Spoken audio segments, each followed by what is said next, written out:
Ausvaru, ¿nos compartes estas imágenes para calentarnos?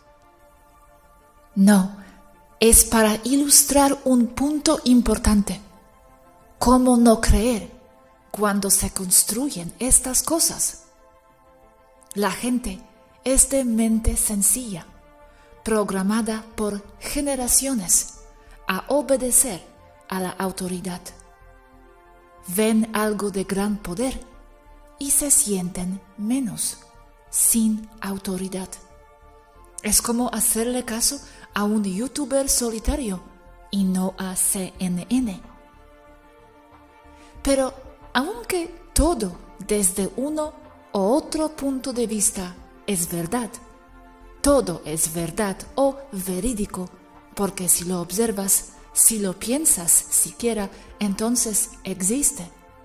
Pero eso es desde los planos existenciales más altos. Ya de cerca, solo con mente 3D. Históricamente hablando, también existe lo verdadero y la mentira. Quien tiene el poder dicta lo que es real y lo que no, y tiene los recursos para imponerse, para crear lo imposible. Entre más grande es la mentira, más fácil será el creerla. Hermann Göring. Es más fácil engañar a un hombre que convencerlo de que ha sido engañado. Mark Twain. Antes de empezar, hay que ver el contexto histórico real de la época. Roma había conquistado toda la zona del Mediterráneo oriental. Egipto había caído hacía unos pocos años antes con Cleopatra. Roma ya no era una república. Se había convertido en un imperio. El imperio romano era vasto, gigante e inmanejable para los recursos de la época. Los medios masivos de comunicación romana eran sus carreteras. Tardaban semanas en enviar y recibir información. Había revueltas por todas partes, en todos los extremos del Imperio Romano. En el norte, revueltas con los galos, con los celtas, los normandos y con los germanos, de donde proviene el nombre bárbaro, que significa poco civilizado, hostil, peligroso y problemático. De bar, como los romanos escuchaban que sonaban sus lenguas extrañas y primitivas junto al avanzado latín. Los recursos del imperio estaban siendo usados al máximo, especialmente los militares para cuidar las vastas fronteras. Y había un problema especialmente grande en el Medio Oriente, desde Libia, pasando por Egipto, Siria, Palestina, Siria-Líbano, Turquía, en donde estaba su guarnición más importante. Habían pasado al poder en Roma un grupo llamado los Flavianos. El problema que enfrentaban era un movimiento en la zona entre Palestina y Egipto, altamente ligado a los gnósticos. Esta rebelión era porque se les estaba dando a la gente la idea de que vendría un Mesías a salvarlos a todos. Esto basado en astroteología egipcia, que a su vez estaba basada en la aparición o en la presencia de seres de otros mundos en Egipto, que habían dejado leyendas de conquista y de arreglar las cosas a favor de la población civil.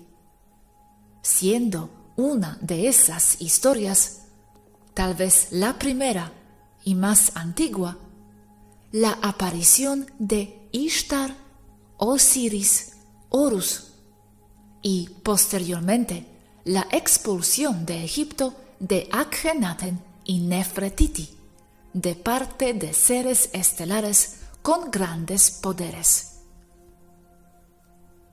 Esta rebelión está documentada con exactitud en los rollos del Mar Muerto.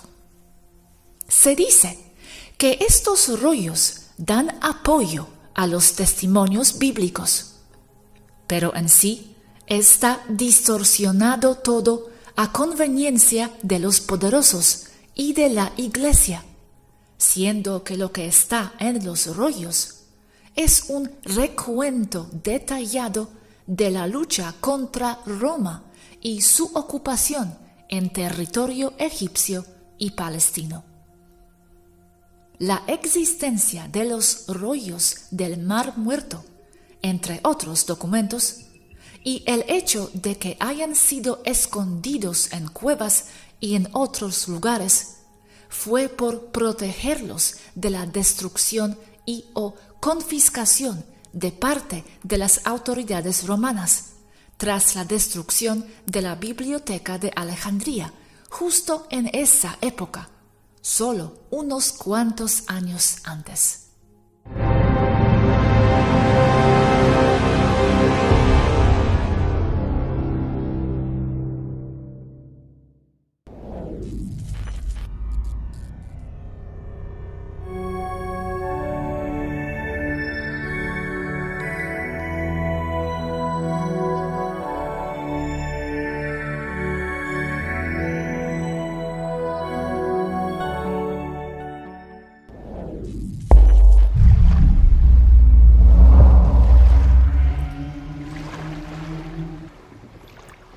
Yashei, háblame de más cosas de la genetista Ishtar.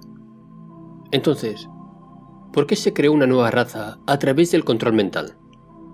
¿Qué le pasaba a la anterior? ¿Solo se hizo para que las almas vinieran aquí a experimentar? ¿Se necesitó el permiso de alguien o eso no hace falta?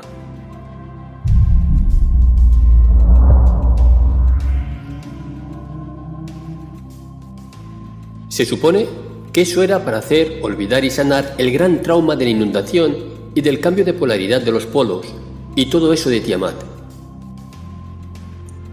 Guau, entonces era una sanadora genética. Pero ¿cómo fue el proceso? ¿Se tenían a los niños?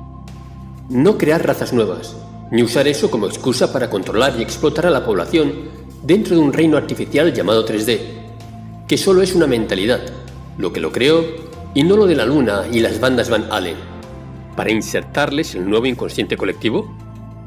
Eso crea otro inconsciente colectivo, sí. Con el control mental crea sequías al inconsciente colectivo, ergo, lo que es real y no posible, y no para ellos, ergo, la Tierra como está hoy. Pero ¿cómo se logró hacer sin los más media? ¿Sabes a lo que me refiero? No fue necesario más media, porque no había mucha población.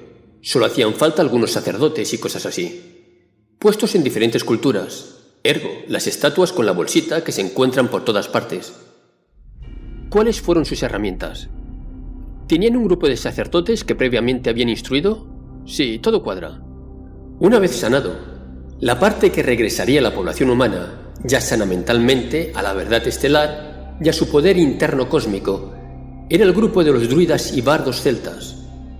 Y el sistema ya no se pudo llevar a cabo por la implementación del mal en la tierra de parte del cabalatonista, que usando a Roma, destruyeron su república en el proceso. Eliminaron a los druidas y bardos, con ello sumiendo la tierra en una densa maldad y densidad baja que hoy llaman la Matrix 3D. O sea, que Roma paró su creación. Ellos la frenaron. Entonces, su plan quedó truncado e incompleto. Sí. Sin embargo, es importante decir que cómo funciona la consciencia misma se va bifurcando en muchas ramas. Por lo tanto, según qué personajes históricos, entre otros, hoy también son otras personas, Atena y Minerva, para no ir más lejos. Pero no se detiene ahí, puesto que eso se pasa también o expande de forma más diluida a otras personas. De hecho, llega a ser que cada persona en la Tierra, y muchas otras fuera también, llevan el haber sido esas personas y otras, porque eso es memoria de consciencia, que se transmite porque todos somos uno realmente. Y eso se plasma o manifiesta en la materia o de forma material como el ADN. Por eso son los genes de Isis, Génesis, palabra muy importante aquí. Por otro lado, parece que todos los que entran aquí están por la experiencia que les dará esta vida corta, caótica y limitada. El problema que veo es que no se creen que son los creadores de la realidad. Y creo que tampoco que ellos no son este cuerpo, que ya tienen un cuerpo. Todo eso gracias a la New Age y a la religión, y al inconsciente colectivo que hay. Y ahora más aún con estos cambios genéticos. Sí, esa es la razón por la cual entraron, por el concepto de que las dificultades causan expansión de consciencia. Y hasta cierto punto tienen razón. Para su nivel es necesario. Si tuvieran un nivel de consciencia más amplia, no lo sería. Ejemplo, ¿por qué crees que la enorme mayoría de los millonarios son unos cretinos? Mientras que la enorme mayoría de los despiertos están en la quiebra, son pobres y sencillos. Porque generalizando, los millonarios tienen todo bastante resuelto y se entretienen con esas cosas materiales que sustentan y resuelven su supervivencia. Y su atención está en autos raros, viajes exóticos, comida costosa y en sus villas en las costas de Córcega. Mientras que, por otro lado, la gente despierta lo está mayormente porque han sufrido mucho, carencias, dificultades grandes, inclusive miedo a su propia desaparición, destrucción y desencarnación, lo que los ha impulsado a buscar respuestas fuera del mundo material, por lo tanto, promoviendo su expansión de consciencia. No tienen atención ahí en lo físico. A muchas personas, yo incluidas, nos cuesta mucho trabajo mantener nuestra atención en tener o en estar en el mundo físico. Lo que hagamos hoy es lo que nos definirá mañana.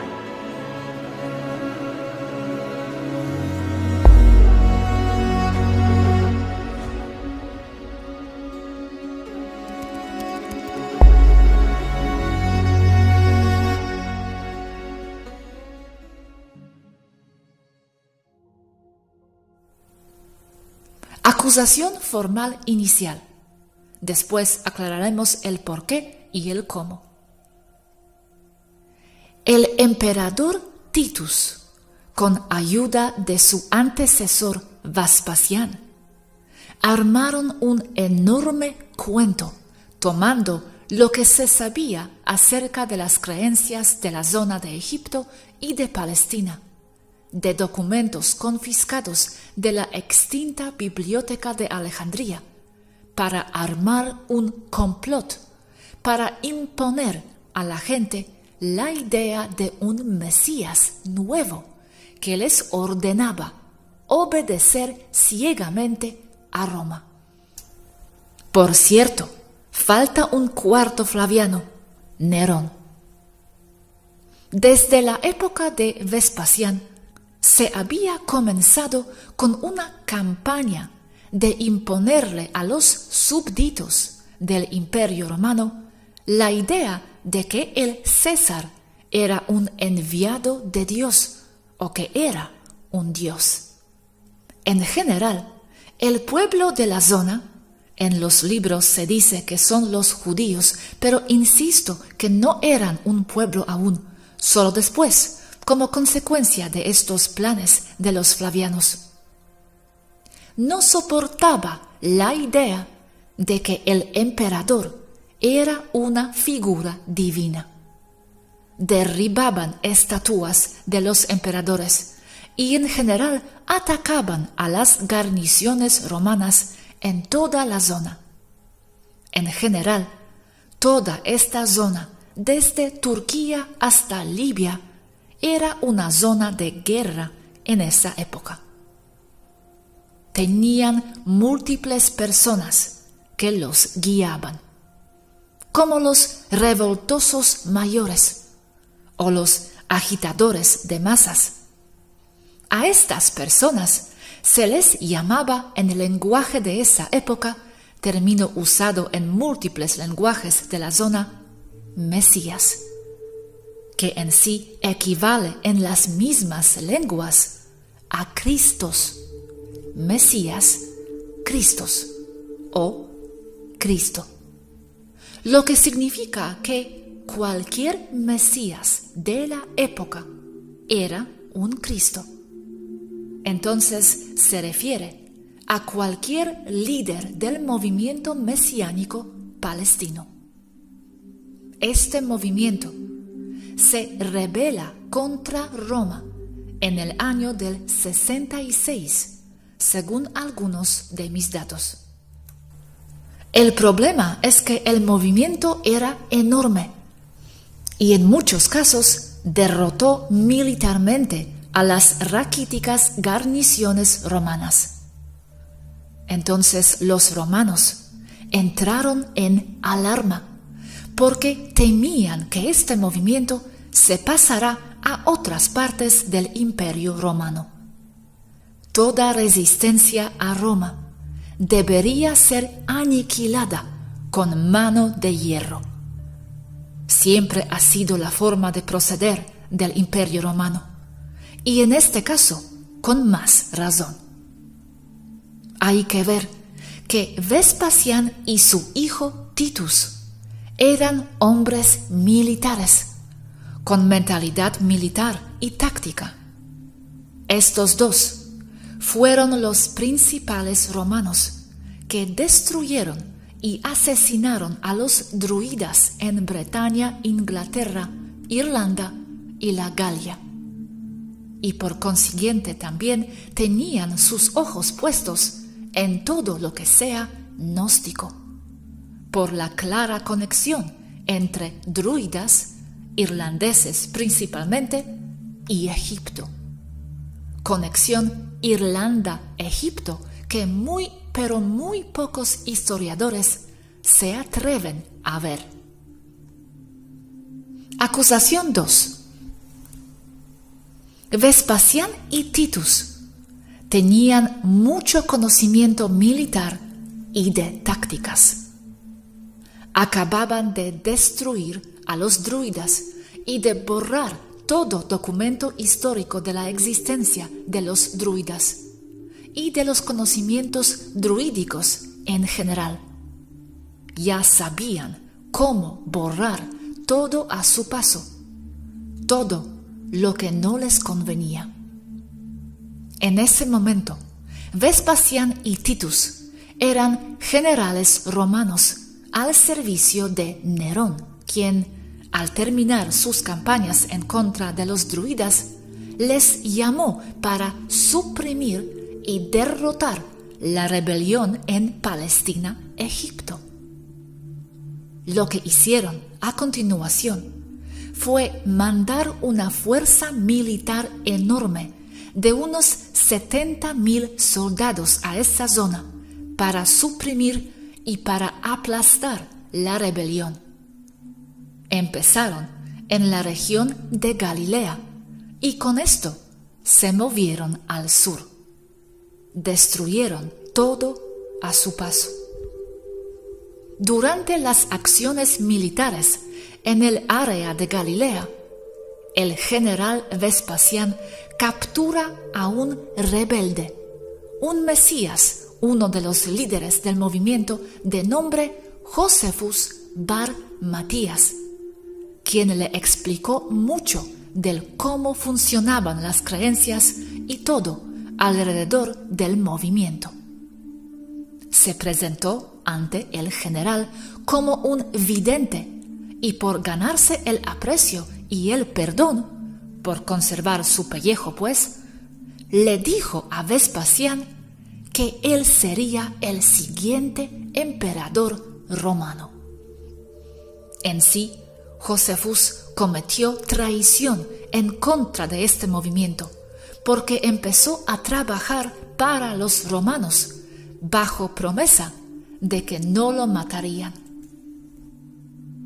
Como el imperio estaba en problemas por tanta rebelión y tanta guerra, año 0068, el Senado, todavía con algo de poder, presionaba a Nerón, que acaba suicidándose el año siguiente, quedando Vespasiano como el siguiente emperador, quedando Titus como general total de la zona de Palestina, destruyendo las ciudades de la zona completamente, nivelando todos los templos, borrando todo documento de la época que tuviera algo remotamente que ver con la rebelión. Entonces Titus queda como el gran héroe de Roma. La zona estaba ya derrotada, pero en Egipto aún seguía. Todos los documentos quedaban destruidos, pero Roma nunca destruía todo, solo las copias, quedando con una sola copia que es confiscada y llevada a Roma, en donde quedan en lo que hoy es la biblioteca del Vaticano.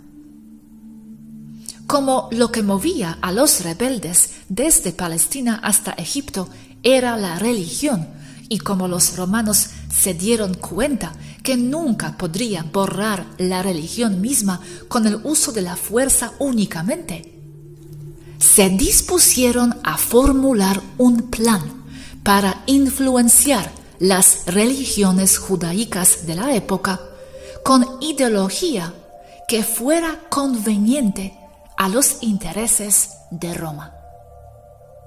En paréntesis, nota. Uso la palabra judaica, judaico, refiriéndome al grupo de religiones de la zona desde Egipto hasta Turquía. Pero el nombre de religión judaica no viene hasta después, como resultado de esta campaña. Perdón, ¿qué religión era que les movía? ¿Dices judaicas? Solo eso. Es que no era una. Era un desorden general, pero todas tenían en base conceptos gnósticos mezclados con egipcio. Conceptos monoteístas que nacieron de la influencia de adoración solar proveniente de Akhenaten y Nefertiti unos 1200 años atrás. Lo que en los libros de texto humanos se refieren a religiones judaicas. Solo aclaro que no es mi término, porque eso es posterior. Entonces, si no lo pueden destruir, hay que influenciarlo y volverlo conveniente. Y es justo en esta época, alrededor del año 0069, noten que esto es después de Cristo en el calendario, surgen dos corrientes de religión judaica convenientes a los intereses de Roma: cristianismo y judaísmo.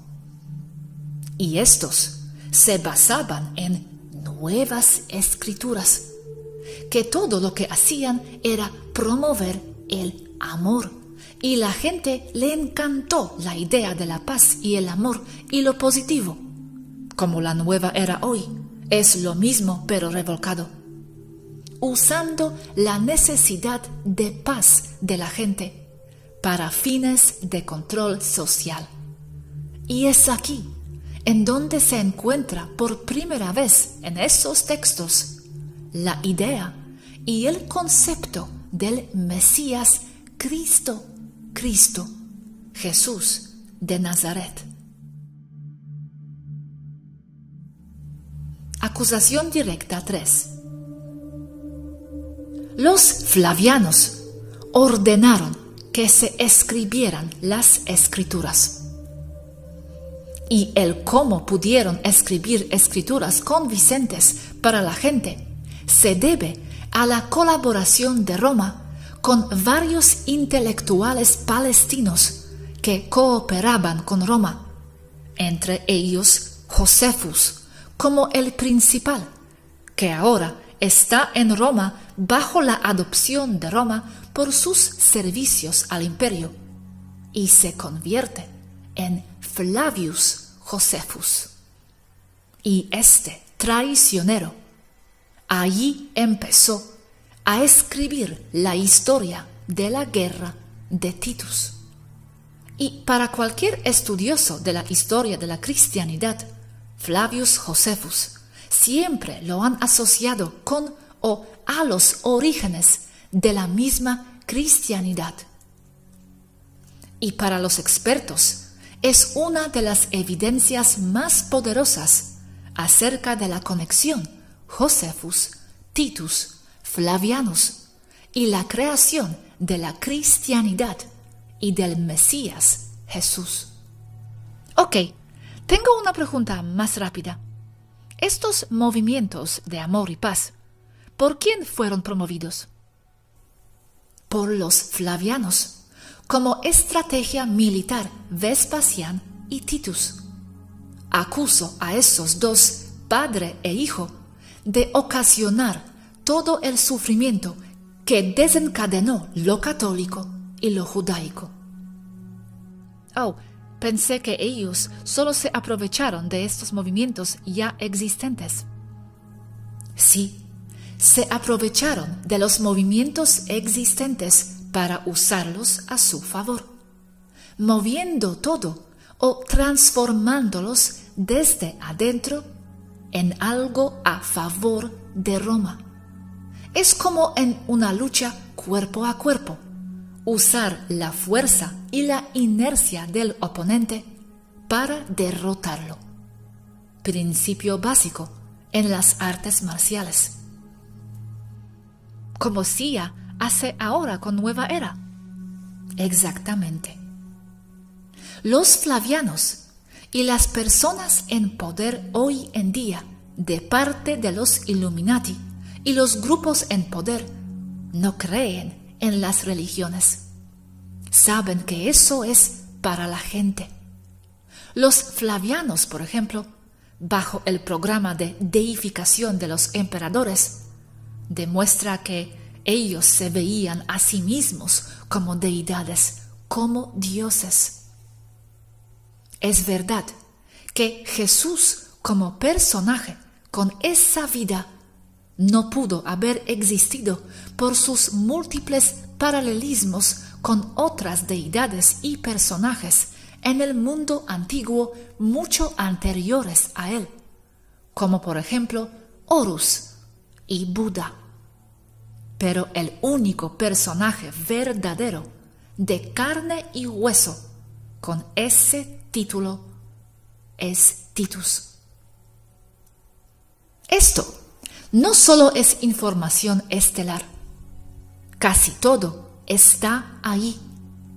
Esto no es teoría, está documentado, y lo peor de todo es que está al alcance de las masas, por lo menos en buen grado, pero lo ignoran o no le hacen caso de lo adoctrinados que están. La cantidad de información que tengo acerca de esto es enorme y complejo, ya que involucra conspiraciones tras conspiraciones necesarias para entender lo que sucedía en aquella época. Es información que ya está en la tierra, ya que el cuento de Jesús y de los cristianos es casi enteramente, si no es que enteramente, de origen meramente humano. En este caso, contrario a lo que dicen algunos de cómo los arcontes crean a las religiones para controlar a los humanos, si bien se puede argumentar que los Césares, Vespacio y Titus, y por supuesto Nerón, son lagartijas o están siendo guiados por lagartijas, desde el punto de vista terrenal, esto es una conspiración y un crimen netamente humano, con poca o nula participación de razas estelares. Esta época en sí se caracteriza por la poca presencia en la zona de equipo y personal de la Federación. Noten algo más, dos cosas importantes que aún veo cómo manejar. Los conspiranoicos, aún los más aguerridos, aún creen en el personaje histórico de Jesús. De ahí no pasan. Y ahora muchos están hablando de una conspiración para borrar a Jesús, para hacer creer a la gente que no existió. Yo veo esto como un movimiento para blindar a su Jesús de parte de los jesuitas Illuminati. Pero muchos ya cayeron en esa trampa. Estos dos últimos puntos son importantes porque estoy segura que nadie los ha tocado. Solo llegan a decir que están atacando a Jesús y que lo quieren borrar. Ya eso es extremo, pero no van un paso aún más allá. Vespasiano y Titus eran expertos en exterminar revueltas que eran inspiradas en religión. Lo habían logrado antes con los druidas. Nerón sabía que eran buenos y Vespasiano era su mejor general. Nerón, Vespasiano y Titus cometieron un grave crimen en contra de la conciencia y de la humanidad. Y es un crimen que se sigue perpetuando hoy en día.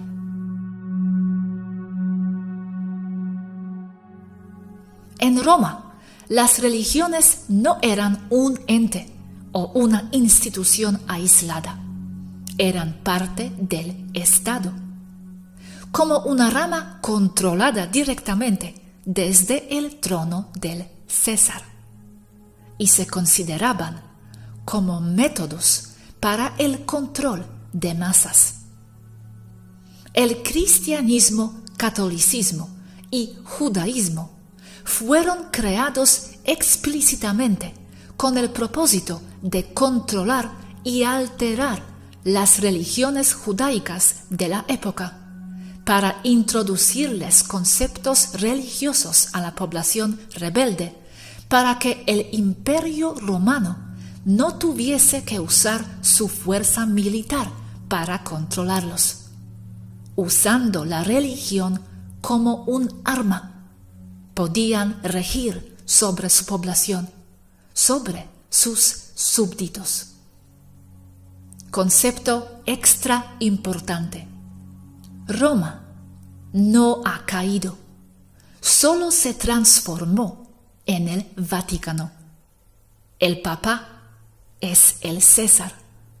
Esto bajo el efecto del programa de deificación del emperador de Roma, empezando con Vespasio, en donde al caer Nerón, él sube al trono y se considera un Dios viviente, y se les impone la adoración de este Dios viviente al pueblo palestino y de Galilea, toda la zona, en donde por definición Titus pasa a ser el Hijo de Dios, sustentando aún más que Titus era Jesús. No es teoría mía, esto ya está documentado por Flavius Josephus. Flavianos, específicamente Vespasio y Titus, tenían los medios, el expertismo y la motivación para crear una historia así, para controlar a las masas. Esto es religión hecha un arma. La creación de mito de Jesús es relacionado, o digamos que es lo mismo que la creación de un egregor. La evidencia es aplastante en contra de los flavianos como los autores de todo. Y si alguien dice que hay registros, algunos, de Jesús, claro que hay registros, porque todo es armado. Pero hay registros de quienes hicieron y plantaron los registros. Los registros que se usan para validar el cristianismo y a Jesús son los evangelios. Y hay evidencia de que los escribieron los ayudantes de los flavianos, ese Flavius Josephus y otros dos grupos llamados los Herodes y los Alexandrianos, este último con alto contenido de interferencia atonista monoteísta proveniente desde la época de Nefertiti y Akhenaten. Todo eso es armado y hay evidencia. Ese tema es enorme porque los registros son inmensos. Han tenido 2000 años para perfeccionar su religión, para crear incontables historias alternas, para borrar documentos que los contradicen y para crear artefactos. Pero ellos mismos dejaron registros en los evangelios. Los evangelios tienen una estructura literaria clásica de esa época, con un fuerte tinte griego aquí. Se les atribuye principalmente a Marcos, Mateo, Lucas y Juan, pero no fueron escritos por ellos, por las personas nombradas allí. Y los mismos textos lo aceptan, porque dicen cosas como de acuerdo a Mateo, de acuerdo a Lucas, lo que implica que se está citando y no es un documento hecho por tales personajes. Y esto es como tradición de la Iglesia. Y no hay registro de la existencia como tales de esas 4 personas. Nombre de los textos: Evangelio, evangelios, plural, viene de evangelion, que es las buenas noticias de acciones militares. Griego, latín, evangelium. ¿Por qué ese nombre? Claramente se refiere a las victorias romanas militares de Titus. Los evangelios no fueron inicialmente escritos en arameo ni en judaico, sino en griego y latín. Evidencia condenatoria de o acerca de dónde vienen, de quién los escribió. Los seguidores de Jesús hubiesen hablado arameo y además estas personas eran gente sencilla, sin las habilidades necesarias literarias para crear los evangelios. Además del lenguaje inicial, también está la estructura literaria clásica griega en los mismos textos. Los textos mismos no son un recuento fiable de la sociedad palestina de la época, porque en sí era una zona de conflicto total, con pocas o ningunas libertades para la población, ya que se sabe que es la época en donde Titus dominaba militarmente la zona, con la idea o la misión de suprimir a la rebelión. Se pinta como una zona básicamente en paz. Los temas en los evangelios denotan una clara tendencia arrolladora a favor de Roma, con el más conocido y más claro ejemplo de darle al César lo que es del César. Supongo que es dinero y posesiones. Entonces, si estos textos fueron creados por discípulos de Jesús, ¿por qué no se pinta a los romanos como una fuerza invasora total en esa área? solo pintándolos como algo menor o como autoridad incuestionable. Y también aquí, con la historia de Jesús, no solo no se ponen a los romanos como los malvados de la historia, como sería lógico si fueran escritos por los seguidores de Jesús, sino que ponen a los judíos como los agentes del mal. Judíos que en sí se conectan al movimiento que los romanos desean detener. Pintan a los judíos como algo separado a Jesús y a sus discípulos, no como parte de ellos, creando con esto la separación entre los elementos de lucha contra Roma y los pacíficos seguidores de Jesús, que también son obedientes a Roma. Concepto de dar la otra mejilla.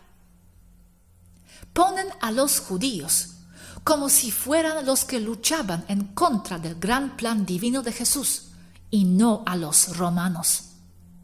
Lo que los romanos deseaban es fomentar un ambiente antijudío para aislar a la rebelión y cortarla, reemplazándola con un concepto benevolente o de acuerdo a los intereses de Roma. En sí, toda la historia de Jesús se centraría en culpar a los judíos de la muerte de Jesús y no a los romanos. Raíz del mal llamado antisemitismo, porque los semita no es un pueblo, mucho menos una raza. Es un grupo de lenguas del Medio Oriente que incluye, entre otros, al árabe. Nada que ver con un pueblo, pero ya se entiende así. Otro punto es que uso aquí el pueblo judío como para que se entienda de qué hablo, porque en aquel entonces no tenían ese nombre, pues eran los pueblos de Galilea o cualquier pueblo que siguiera la religión judaica anterior. Judaica también como nombre moderno para ese grupo de pueblos que seguían los conceptos plantados por Nefertiti y Akhenaten.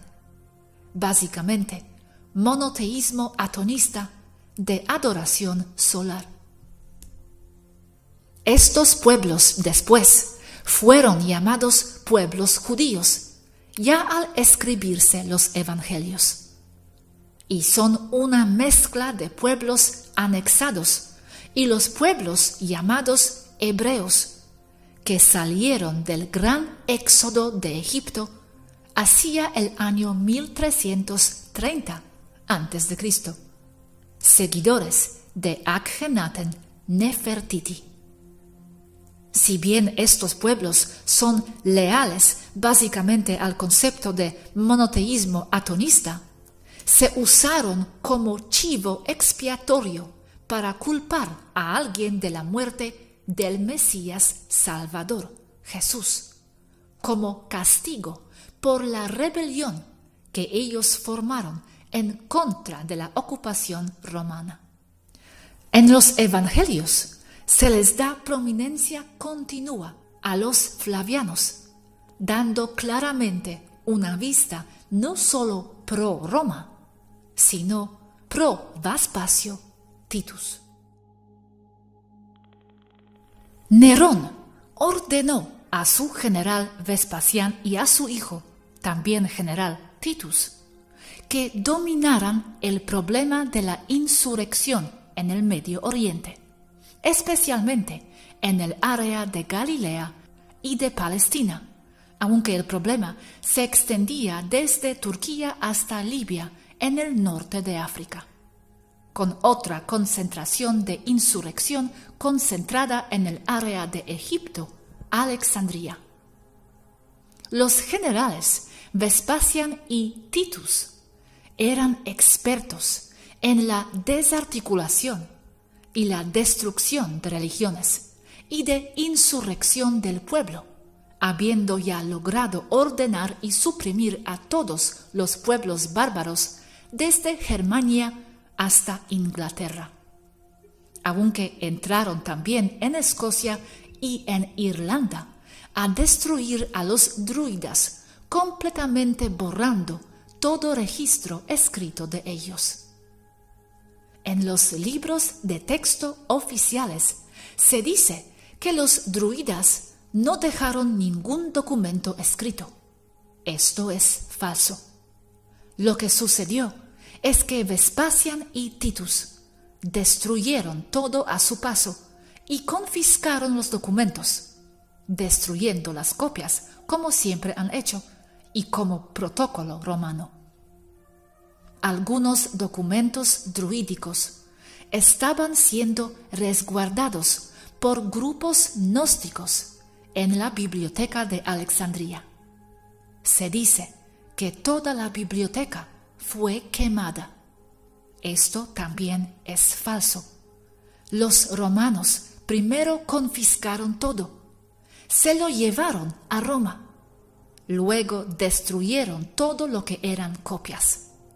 No dudo que también originales y mucha información irreemplazable fue destruida ahí.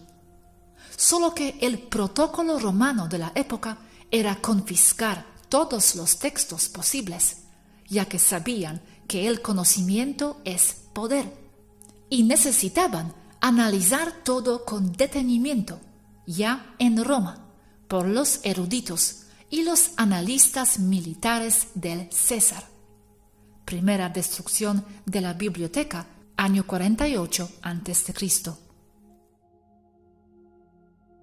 Vespasian y Titus eran expertos completos en la destrucción de religiones, insurrecciones y también en la manipulación de la gente, de los súbditos del Imperio Romano, con el uso de propaganda. Vespasio y Titus, Flavianos, crearon el concepto de Jesús usando la campaña militar de Titus, con miras al control de población, usando la religión para reprimir y modificar el comportamiento de la gente de Galilea y de Palestina. Nota también sobre la mentalidad de estos dos emperadores. Ellos fueron los que construyeron el Coliseo romano. La biblioteca de Alejandría contenía documentos de todo el mundo, porque en sí tenía ya cientos de años de antigüedad, siendo que antes de ella había recopilación de datos de parte de los reyes egipcios. Me refiero a documentos de todo el mundo, porque esto incluye la acumulación de textos de parte de estelares, también retrocediendo a la época de la Atlántida y de Lemuria. Reliquias de origen no humano, para contención de datos incluidos. Todo esto se encuentra en el Vaticano hoy en día, en sus bóvedas subterráneas de alta tecnología y fuera del alcance de la gente.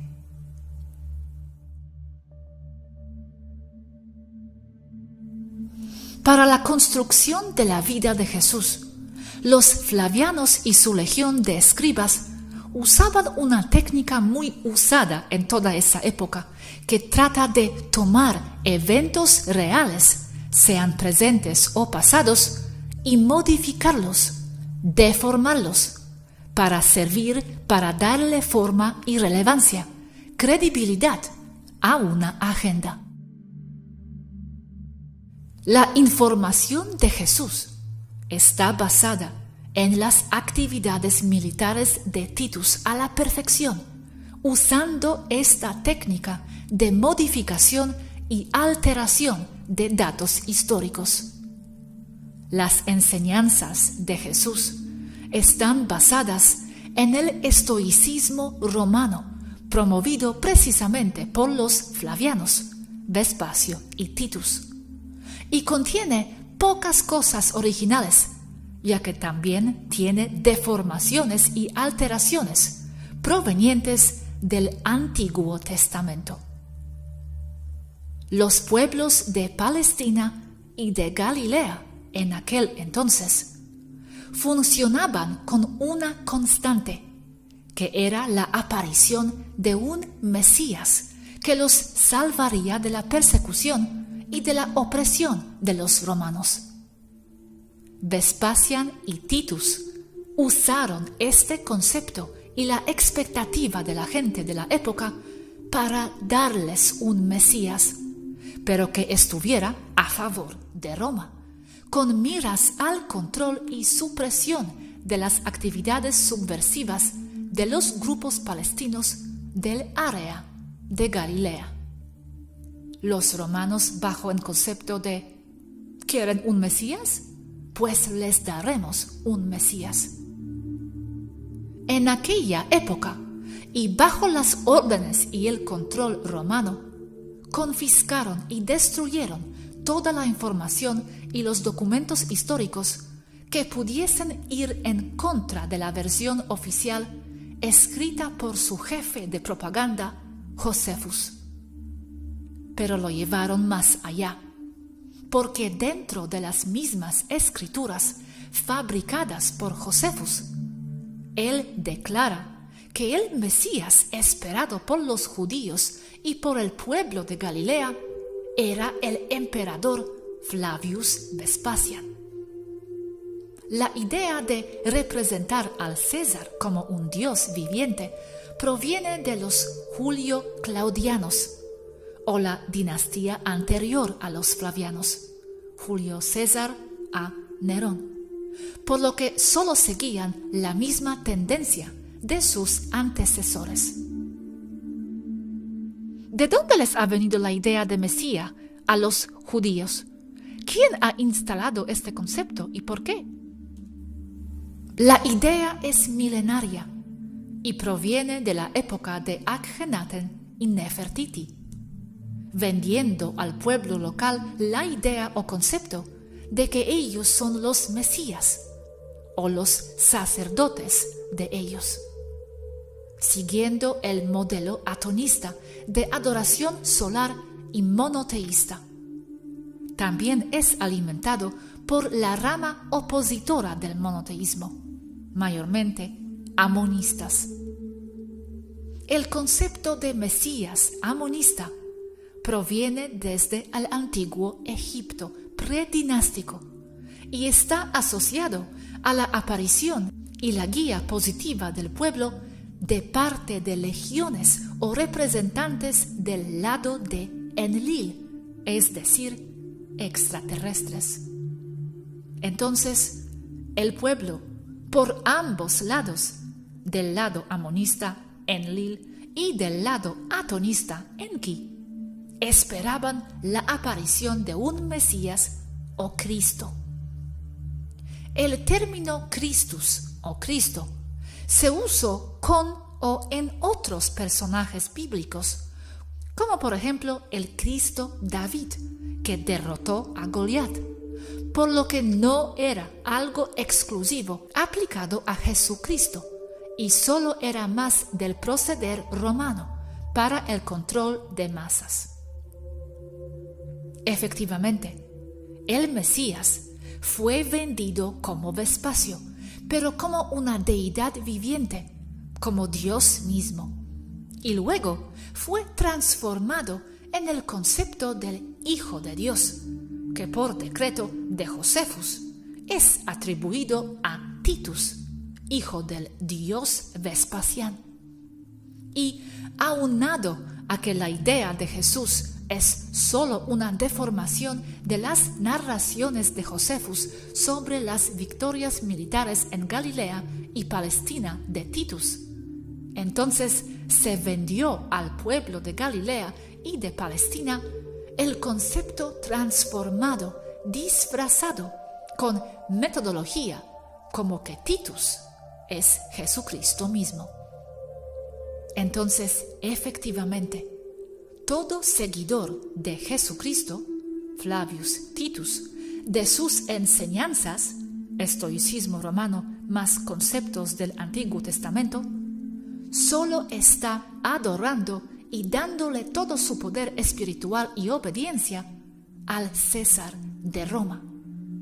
Hoy en día, aún en su trono, con el nombre de Papa Católico, que no es otra cosa más que el César. El Imperio Romano nunca cayó, sigue en pie, es el cabal.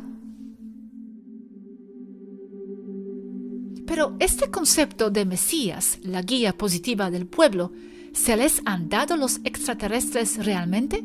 ¿O es alguna fantasía o invento puro humano? Es una interpretación desde el punto de vista del pueblo de que cuando llega un extraterrestre del lado de Enlil, los problemas del pueblo son resueltos. Esto proviene desde la época de Ishtar, Osiris, Anu, en el Egipto predinástico, y fue muchas veces reforzado por la aparición de incontables visitas de una u otra capacidad de influencia a través de los últimos 10.000 años, incluyendo la más marcada aquí, que es la expulsión de Akhenaten y de Nefertiti de Egipto, por acusación de agitadores y por imponerle al pueblo una religión monoteísta, cuando Egipto se caracterizaba por su tolerancia religiosa de parte de la reaparición de su concepto de diosa Ishtar. ¿Y por qué se decide crucificar la figura de Jesús? ¿Y por qué a los 33 años? Crucificar a Jesús para darle un giro dramático de Mesías mártir, para que el pueblo se sienta obligado a seguirlo por respeto. Por eso el concepto de que Jesús murió por tus pecados. También como advertencia para cualquiera que se le ocurra ser un agitador. En cuanto a los 33, además de ser un número importante para el cabal atonista creador de Jesús, representa una adición matemática del tiempo esperado por los judíos y el pueblo palestino para la aparición de la segunda venida de Cristo, que no es otra cosa más que Titus de nuevo. Primera aparición del Mesías Vespasian, segunda venida Titus. Esto porque el cuento y la historia de Jesús estaba escrito de forma que aparecía como que fue algo que ocurrió antes de su reinado, aún dentro del control y del reino de la dinastía Julio-Claudiana, que a su vez eran sus oponentes o rivales como grupo de poder en Roma, y con los cuales lucharon políticamente por el trono y posición de Césares. Entonces, toda acción negativa de parte de Roma en la historia de Jesús se le dará como acusación a la dinastía rival Julio-Claudiana y no a los nuevos flavianos que intentan aquí ponerse como dioses. Toda acción negativa de parte del pueblo se le atribuirá a los revoltosos del área de Palestina, quienes sean que vayan en contra de los deseos de los flavianos, este grupo disperso y numeroso que comprendía varias tribus y grupos de personas muy variadas. Se les nombra hoy como judíos, por eso se les culpa. Tengo un dato contradictorio aquí. En la tierra se entiende que en la fecha de que Roma invade Galilea ya se tenía impuesto el castigo de crucificación, pero en mis datos estelares se dice claramente que el castigo fue inventado por los flavianos y no fue realizado a criminales hasta después del año 800 DC. Yo misma No tengo manera de corroborar cuál fue primero. Tengo una obvia tendencia a creerle a mis datos estelares. Una pregunta. ¿El Antiguo Testamento qué es? El Antiguo Testamento es esencialmente la historia de la Atlántida y todo lo que pasaba a su alrededor.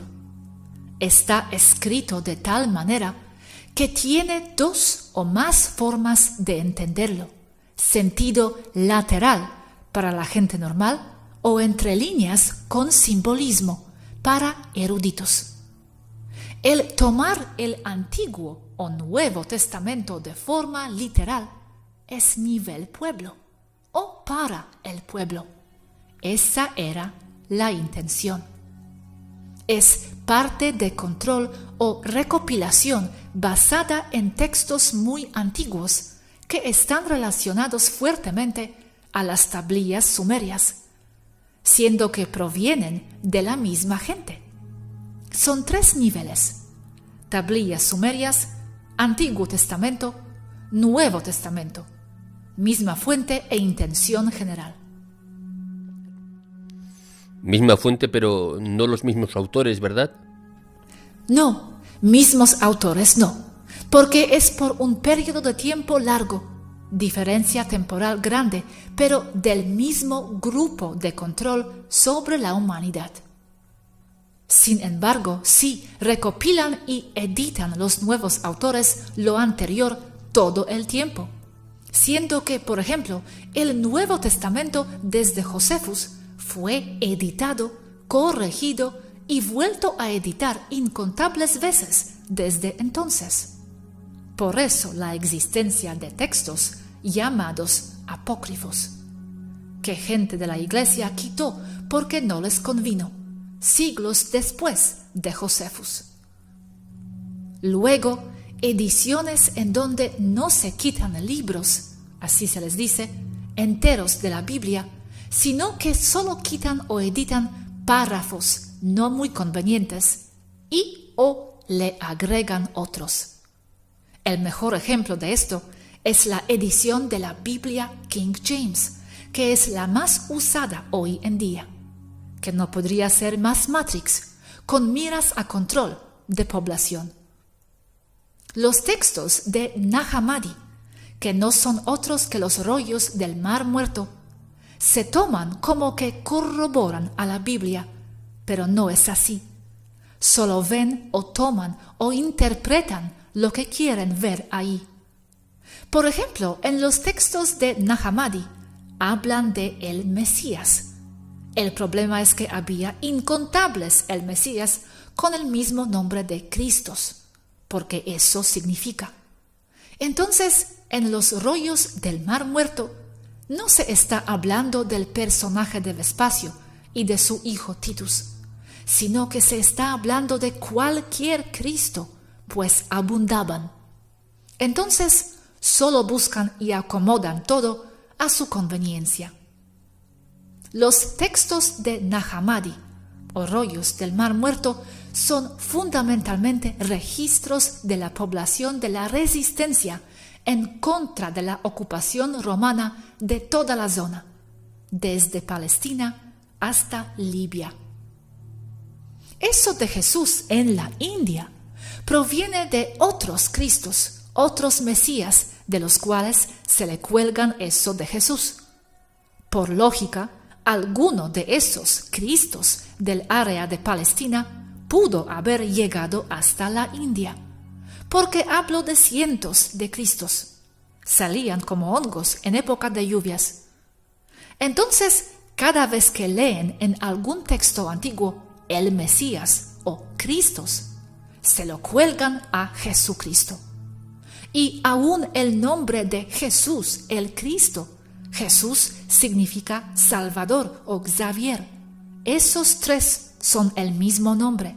Significa Mesías de nuevo. Le van sumando cosas al pasar los años. De nuevo, se dice que no se sabe qué hizo Jesús por muchos años. Entonces de ahí se agarran para armar películas. Pero no hay registro de qué hizo Jesús esos años, porque no se lo inventaron.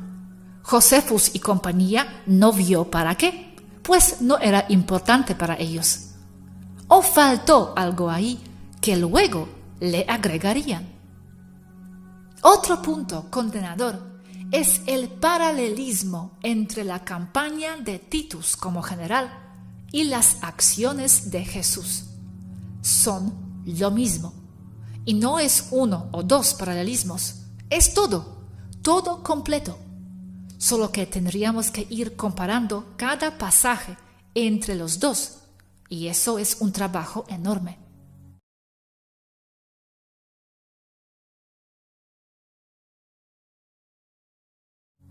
El que más me acuerdo es eso de que Jesús dijo que si lo seguían se convertirían en pescadores de hombres. Titus hizo una matanza de pescadores en el mar de Galilea durante sus campañas y sus seguidores, sus tenientes, se pusieron a pescar hombres con una lanza, pues estaban nadando intentando salvar sus vidas. Así de descarado. Esto no es un ejemplo aislado, pues se puede seguir el paralelismo alegórico entre la vida y milagros de Jesús en orden cronológico, paso a paso de la mano con la campaña militar de Titus. Esto documentado a la perfección por el mismo Flavius Josephus, que era ni más ni menos que el ministro de propaganda de Vespasiano. Pero muchos, casi todos los conspiranoicos, aún siguen a Jesús y dicen que es o era un ser de luz que vino a salvar a la humanidad de los arcontes y demás, perpetuando las mentiras de políticos romanos de antaño. Jesuitas, ¿tú piensas que saben que Jesús no existió? ¿O incluso ellos han caído en la trampa? Buena pregunta, y la respuesta es definitivamente sí lo saben y lo siguen perpetuando para control de masas. Si bien no dudo que jesuitas de rango bajo aún crean eso, los de arriba sí lo saben.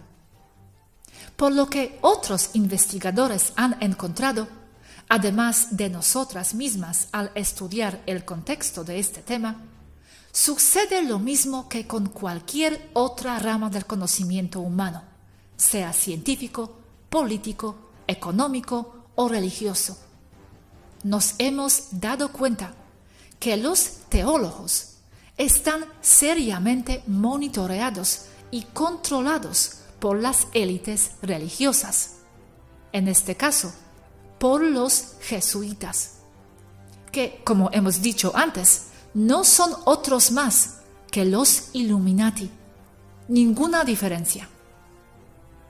Cuando un investigador entra al tema de Jesús, del Antiguo o del Nuevo Testamento, de los Evangelios, oficiales y apócrifos por igual, si no tiene las credenciales impuestas por ellos, los jesuitas Illuminati, se les ataca sistemáticamente por este lado.